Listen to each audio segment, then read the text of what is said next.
Nintendo man, they did it. I've never walked down this street before. You've never been down Genre Street? It's a whimsical place, James! The Metroidvania Theater is showing Crypt Custodian. Platformer Land is all Garbanzo Quest themed. Even the FPS store gets into it. Buy Black Ops 6, please! They have my family! What's that over there? Oh, that's scary. Horror Lane. The most feared place in all of Genre Street. It's full of those horror games you and I don't play because we're actually children in adult costumes. Oh, then this is nothing to be worried about. James! No, don't worry, Andy. I'm just being sucked into the world of Crow Country. Oh! No! By now he's fully absorbed into the world. Oh well. James! Oh, wow. Look, Andy, it's a genre we rarely tap our feet into. It's so dirty. Very dirty. Jesus, everything in this game looks like it carries its own brand of diseases. It probably does. Welcome to Crow Country, everyone. An amusement park that was shut down under mysterious circumstances, and the name of this retro-inspired horror-themed game. You assume the persona of Maya Forrest, this purple-haired, gun-clad crazy person who decides entering Crow Country is the smartest idea ever. Andy, we've seen abandoned amusement parks before. There's one in the old mall parking lot every year. That's rude. They put a lot of effort into making it look like people attend that. But James, this one is full of monsters. Unsettling sounds. Dear me! And secrets. Adult, save me! Wait, that's not scary.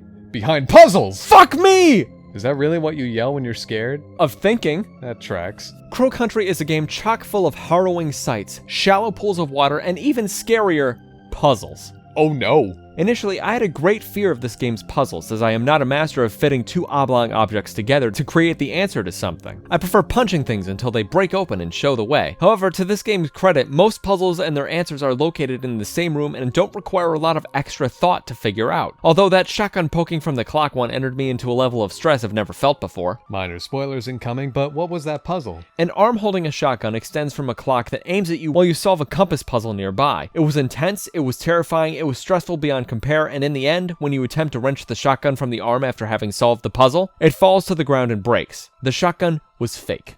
Wow, that's a level of bait and switch I'm sure delighted you in the end. In the moment, I was pissed. What a load of crap giving me all the shotgun ammo only to offer one that ends up being fake. Just wow, fucking cop out right there. But looking back now, honestly, great puzzle design. Way to fabricate some actual fear in a game that's not the scariest thing in the world. Really? This lumbering, stumbling, zombie-like creature doesn't fill your pants with fear? No. This daddy long legs creature doesn't stand your hair straight up? No. This toilet doesn't drop your jaw in awe? The toilet is off-putting, sure, but Crow Country isn't that scary a game. Certainly creepy, definitely creepy in fact. The monsters you face, the different rooms filled with mysterious stains, and the once working animatronics definitely put you on edge, but the only real scares come from the jump ones the game will throw at you once or twice. Thank God those are rare. I'm not even sure it was more than twice. If it was a number I could remember, I probably would not have completed the game. The air of run away from everything because it will kill you certainly dies down after you start getting more bullets and guns to fill your enemies with. Of course, you can return to your car to refill on your basic gun's ammo, but there is no shortage of it laying around on the ground in glass cases and breakable boxes. You never have to directly face any enemies in the game, but it becomes so much easier to just shoot them, specifically if they're intimidating and or require a puzzle to be solved to get away. Minor spoilers again, but there are only 2 or 3 mini-bosses in this game. When you encounter them, they usually pop out from somewhere, the room locks, and you can either fill it with delicious American-made lead,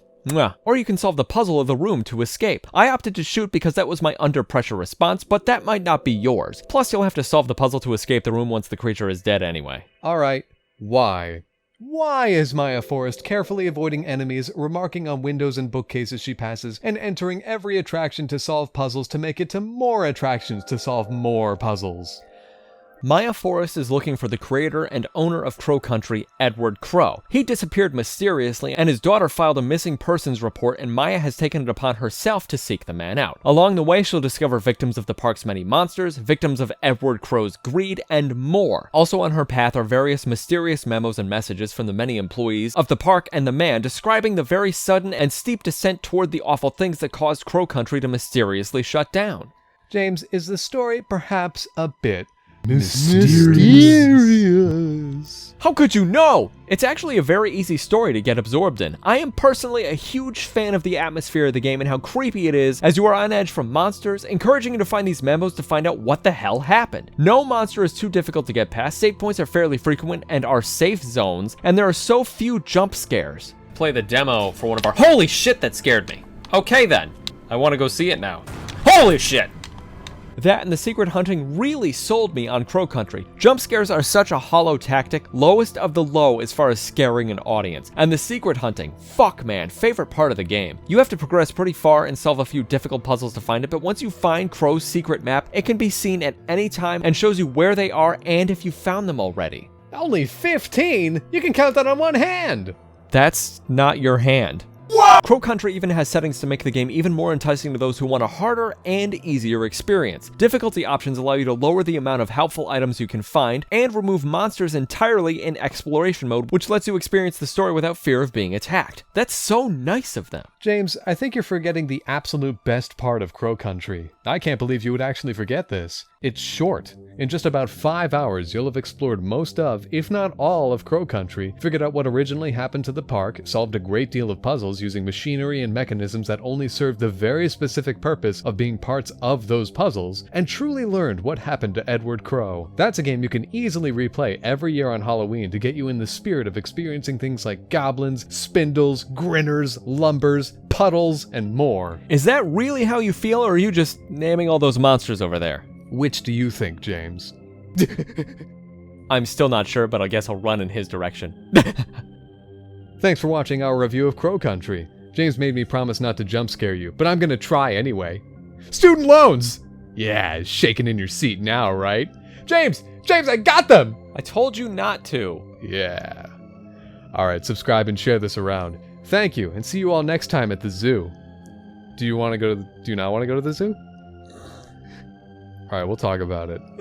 It's starting to get cold out anyway, so maybe we won't. In North America, anyway.